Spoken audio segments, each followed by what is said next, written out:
बहुत अच्छी बात और बड़ी ऊंची बात है। क्या?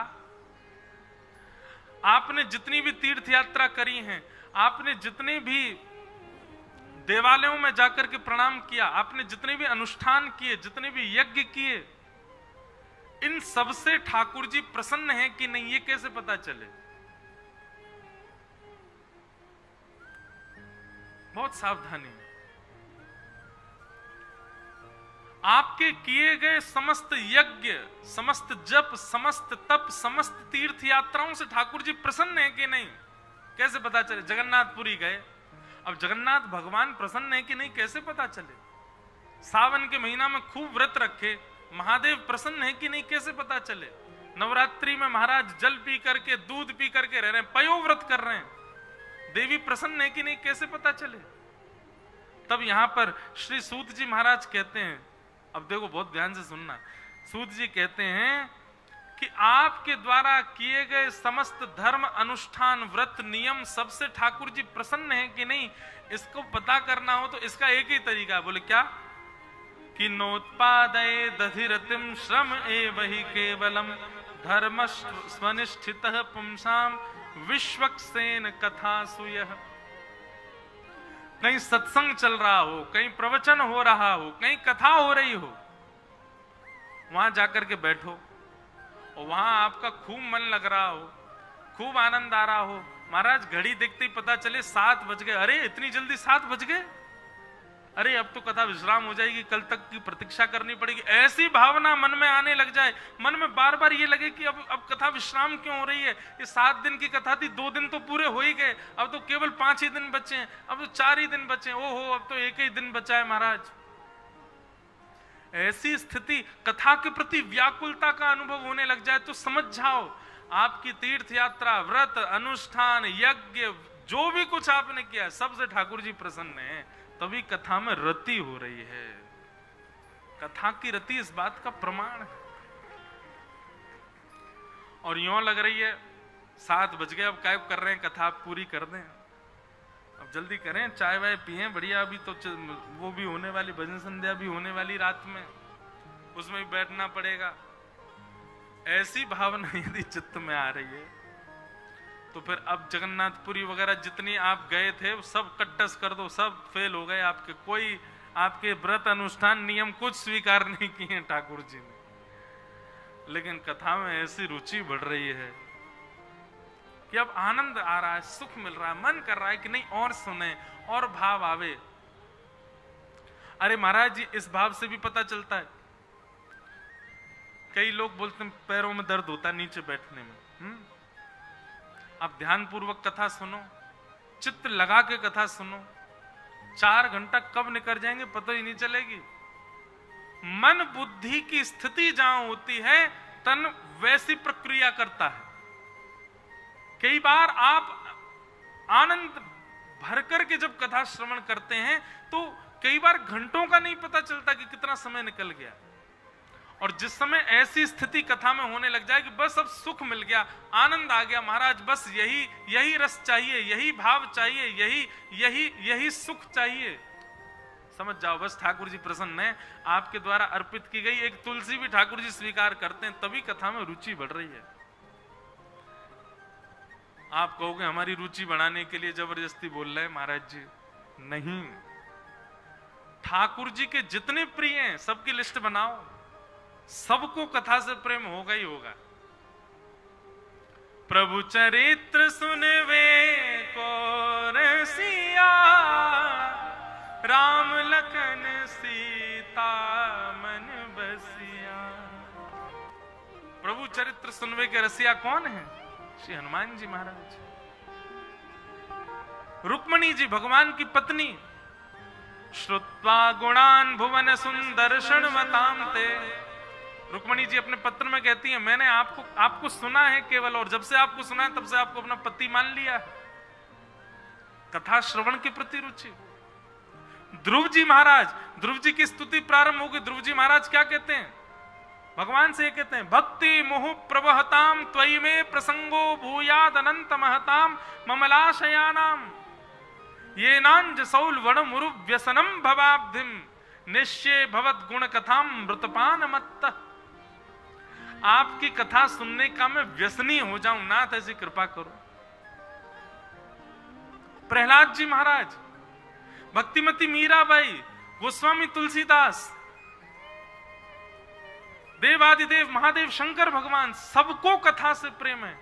अरे हनुमान जी को तो इतना प्रेम है, कथा आती है कि जब प्रभु श्री राम अपनी लीला पूरी करके साकेत जाने लगे तो जितने अयोध्यावासी थे उतने विमान आए और सबको विमान में बैठा बैठा करके राम जी लेकर के जा रहे थे। सब जब बैठ गए तब हनुमान जी राम जी के विमान से उतर करके प्रणाम करने लगे। राम जी बोले क्या बात है, जल्दी बैठो चलें साकेत। हनुमान जी बोले भगवान आप जाओ, आप विराजो साकेत में। राम जी बोले आप तो हमारे बगैर एक क्षण नहीं रहते,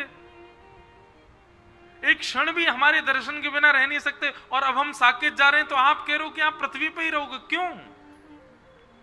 हनुमान जी महाराज कहते हैं, बोले भगवान साकेत में कथा होती है? राम जी बोले नहीं, कथा वहां होती है जहां हमारा प्रत्यक्ष दर्शन नहीं है। जहां पर प्रत्यक्ष चलते फिरते हमारी दर्शन की सुविधा नहीं, वहां कथा होती है। साकेत में तो हम खुद ही बैठे हैं, वहां कथा क्या सुनोगे? हनुमान जी बोले तो फिर आप जाओ साकेत, हम यहीं रहेंगे पृथ्वी पर ही। राम जी बोले क्यों, हमारा प्रत्यक्ष दर्शन तुमको प्रिय नहीं? हनुमान जी कहते हैं, बोले भगवान जब आप प्रत्यक्ष सामने होते हो ना तो केवल दो नेत्रों को दिखाई देते हो, पर जब कथा होती है ना तो नेत्र तो बंद हो जाते हैं और आप रोम रोम को अनुभव होते हो। दो नेत्रों से दिखना और रोम रोम को अनुभव होना, दोनों में बहुत अंतर है नाथ। हमको दो नेत्रों से नहीं देखना, हम तो चाहते हैं रोम रोम हूं मैं तो श्रवण मई रे, कृष्ण नाम जपते श्रवण सुनो री आली, भूली री भवन में तो बावरी भई रे। नाथ आप तो विराजो साकेत में। हनुमान जी क्यों चिरंजीवी हैं? हनुमान जी क्यों हैं पृथ्वी पर? केवल कथा सुनने के लिए। एक व्यास जी कथा कर रहे थे और कथा करते करते बोले,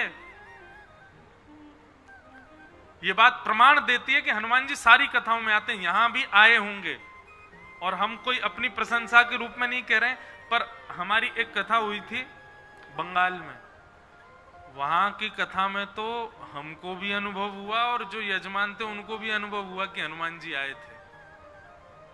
एक बाबा बैठते थे ऐसे कथा के बाहर, पंडाल के बाहर, कंबल ओढ़ करके, बड़ा अजीब सा उनका रूप तो किसी ने देखा ही नहीं। कथा प्रारंभ में कब आ जाते, बाहर गार्ड लगे थे, पीछे सब लोग एंट्री डोर पर, सब किसी को नहीं पता वो अंदर कब आते थे, और कथा होने के बाद वो जाते कब थे ये भी किसी ने नहीं देखा। तो मैं हनुमान जी की बात ही कथा में बता रहा था कि वो हर कथा में आते हैं, तो यही बात यजमान परिवार का एक बालक सुन रहा था और वो 3 दिन से नोट कर रहा था कि वो बाबा बाहर आते हैं। मुझे भी जब मैं निकल के जाता था मुझे भी थोड़े दिखते थे, दूर एक कंबल ओढ़े एक बाबा खड़ा रहता है।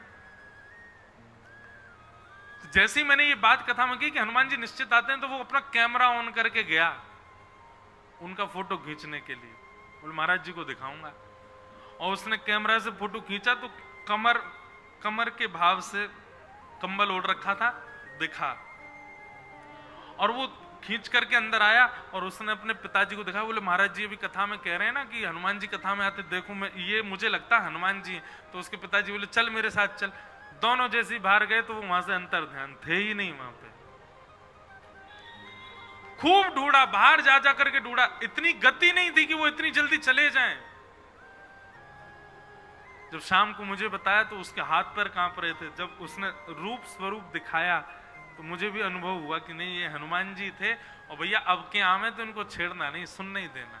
हनुमान जी निश्चित आते हैं, रूप बदल बदल करके आते हैं, चाहे एक क्षण के लिए ही हाजिरी लगाएं, कथा में हनुमान जी का नित्य आगमन होता ही है।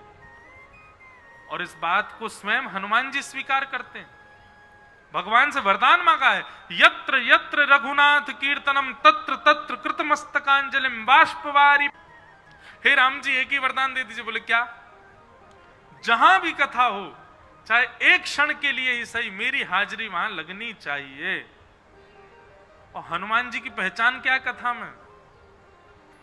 सबसे अलग बैठे, दो पहचान है, या तो बिल्कुल ऐसे बन के बैठेंगे कि कोई उनके पास नहीं आवे, या फिर इतने सुंदर, इतने स्वरूपवान बन करके बैठेंगे कि सब उन्हीं को देखें। लेकिन दोनों स्थिति में एक बात समान होगी, क्या? नेत्र सजल होंगे, नेत्रों से आंसू गिर रहे होंगे जब कथा चल रही होगी।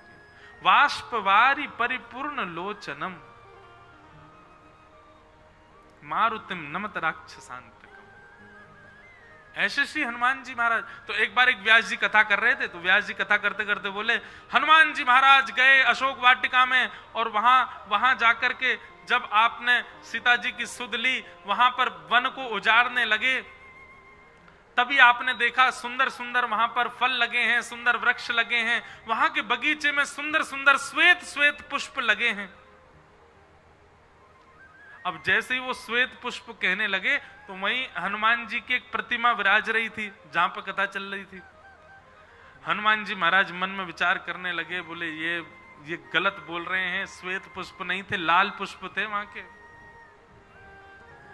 हनुमान जी रात में सपने में आ गए व्यास जी के, और व्यास जी से बोले, व्यास जी प्रणाम, आप बहुत बढ़िया कथा कर रहे हो, बहुत अच्छा बोलते हो आप, लेकिन सुनिए, आप एक बात आज बोल रहे थे कि हनुमान जी गए और अशोक वाटिका में सीता जी की सुध ले, वहां के बगीचे के पुष्प जो थे वो श्वेत थे।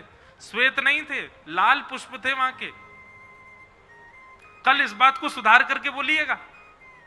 व्यास जी बोले, जो आज्ञा।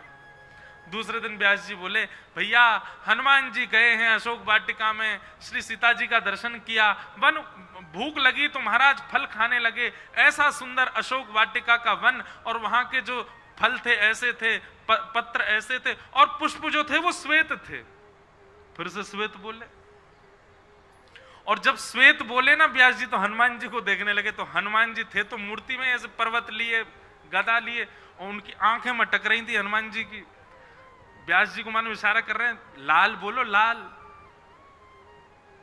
व्यास जी फिर भी बोले, नहीं श्वेत पुष्प थे। उस दिन फिर से रात्रि स्वप्न में हनुमान जी आए, बोले, देखो आज फिर गलती कर रहे थे आप। अरे भैया वहां के पुष्प श्वेत नहीं थे, लाल थे। मैं गया था अशोक वाटिका, मैंने देखे वहां के पुष्प लाल थे।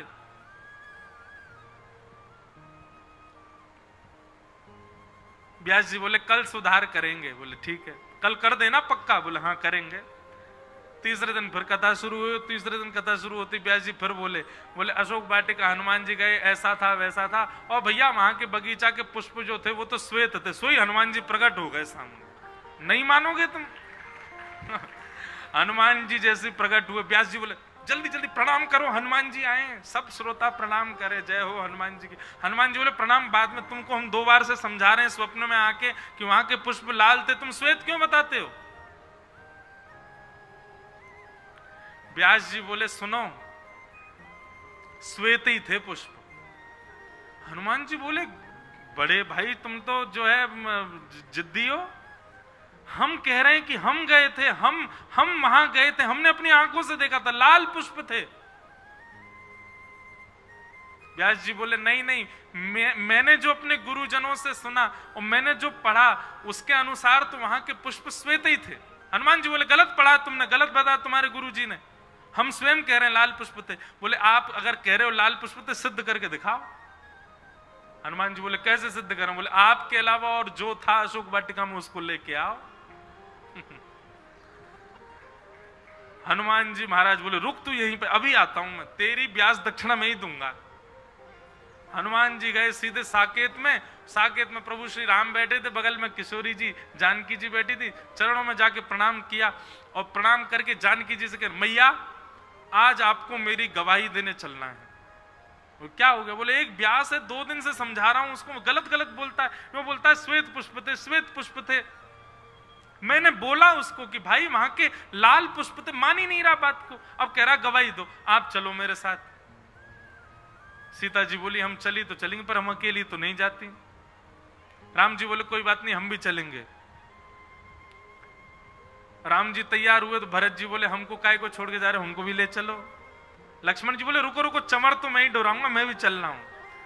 पूरा राम दरबार कथा में प्रकट हो गया। राम जी, सीता जी, लक्ष्मण जी, भरत जी, शत्रुघ्न सब प्रकट हो गए। व्यास जी के तो नेत्र सजल हो गए। सब श्रोताओं से बोले हमारी कथा का फल मिला, आज ठाकुर जी प्रकट भय। भैया सब प्रणाम करो, सब श्रोता प्रणाम करें, दंडवत करें। हनुमान जी के प्रणाम बाद में होगी, पहले हमारी बात रखो। मैया ये अपनी कथा में यूं कहते हैं कि पुष्प वाटिका के जो अशोक वाटिका के जो पुष्प थे वो श्वेत थे, जबकि मैं वहां आया था, मैंने अपनी आंखों से देखे थे कि वे लाल पुष्प थे। आप इनको समझाइए।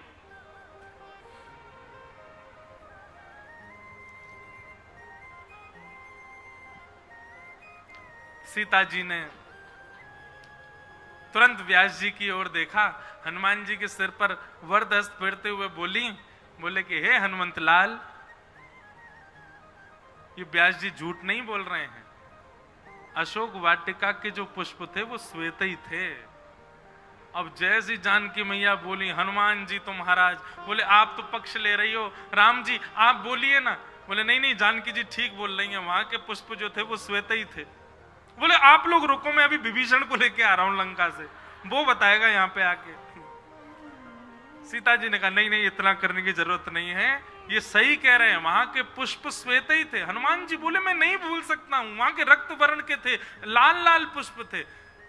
सीता जी बोली नहीं, वहां के पुष्प श्वेत थे, लेकिन हनुमान जी हमारी स्थिति देख करके, अशोक वाटिका की स्थिति देख करके आपको इतना क्रोध आया था कि आपका चेहरा ताम्र वर्ण का हो गया था, नेत्र ताम्र वर्ण के हो गए थे, जिसके कारण आपको सारी श्वेत वस्तुओं में रक्त की आकृति दिखाई दे रही थी। पुष्प तो श्वेत ही थे, पर क्रोध के कारण आपको रक्त वर्ण के लाल लाल दिख रहे थे। ये व्यास जी सही कह रहे हैं, आप गलत बोल रहे हो। हनुमान जी महाराज के नेत्र सजल हो गए, चरणों में प्रणाम किया, व्यास जी को दंडवत किया। बोले क्षमा कीजिए, हमने आपकी कथा के ऊपर प्रश्न चिन्ह उठाया। बोले बढ़िया प्रश्न चिन्ह उठाया, आपके प्रश्न चिन्ह से इतने सब पदार्थ हो गए, हमारी कथा सफल हो गई।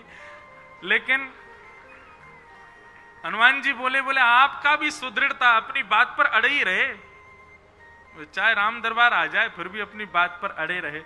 तब से हनुमान जी की इतनी श्रद्धा है कथा के प्रति, व्यासों के प्रति और भावों के प्रति, कि हनुमान जी कभी दोष बुद्धि लेकर के कथा में आते ही नहीं है। हनुमान जी आते, चाहे कैसा भी वक्ता हो, कुछ भी कह रहा है। आजकल तो सब जगह मिलावट है, सब जगह हर तरीके के वक्ता भी हैं। हनुमान जी सब जगह जाते हैं, वो ये नहीं सुनते कौन क्या कह रहा। अरे एक बार राम तो बोल रहे हैं मुख से, एक बार कृष्ण तो बोल रहे हैं, वही बहुत है, वही उनके जीवन का सार तत्व है। तो भैया कथा में रुचि होना, कथा में मन लगना, कथा में प्रेम बढ़ना एक प्रकार का भगवान की प्रसन्नता का प्रतिफल है। कथा से मन ऊब जाना, कथा में मन ना लगना, कथा में बेचैनी होना, कथा से उठ करके जाने की इच्छा होना, अन्य भावों की स्मृति आना, एक प्रकार से आपके व्रत अनुष्ठान ठाकुर जी स्वीकार नहीं कर रहे, इस बात का फल है। कथा ही नहीं, कहीं भी सत्संग हो, कहीं भी भगवत चर्चा चल रही हो, भगवत समाज बैठा है और वहां आपका मन नहीं लग रहा है, तो इसका मतलब आपसे ठाकुर जी बिल्कुल प्रसन्न नहीं है। लेकिन चार वैष्णव एक वृक्ष के नीचे छांव में बैठ करके भी चर्चा कर रहे हैं और उनमें भी आपको सुख मिल रहा है, तो निश्चित है ठाकुर जी आपसे बड़े प्रसन्न हैं। ऐसी भागवत की मधुर कथा है। अब सूत जी महाराज और भी कई प्रसंग यहाँ पर आगे वर्णन कर रहे हैं। भगवान के अवतारों का वर्णन किया, भागवत जी की रचना का वर्णन किया। क्योंकि वेद व्यास जी ने भागवत की रचना, वेद व्यास जी अनेक पुराण लिख चुके थे, लेकिन उनके मन को शांति नहीं थी। तब नारद जी ने आकर के कहा कि आपने पुराण तो अनेक लिखे, पर कहीं भी प्रेम प्रधान ग्रंथ नहीं लिखा, इसलिए कृपा करके अब ठाकुर जी के प्रेम स्वरूप का वर्णन करो। तब उन्होंने भगवान के प्रेम स्वरूप के वर्णन के भाव से श्रीमद् भागवत जी की रचना की। इसका विस्तार हम कल सुनाएंगे, कैसे की भागवत जी की रचना, प्रेम विस्तार कैसे किया, प्रेम भाव कैसे किया। कल से जय जयकार होए, पूछ री के लौठा की हुप हुप प्यारे, क्या बात है वंशी वारे, शाबाश। आप सब लोगन को खूब खूब जय श्री कृष्ण, जय सिया राम, जय सिया राम। जय श्रीमन नारायण।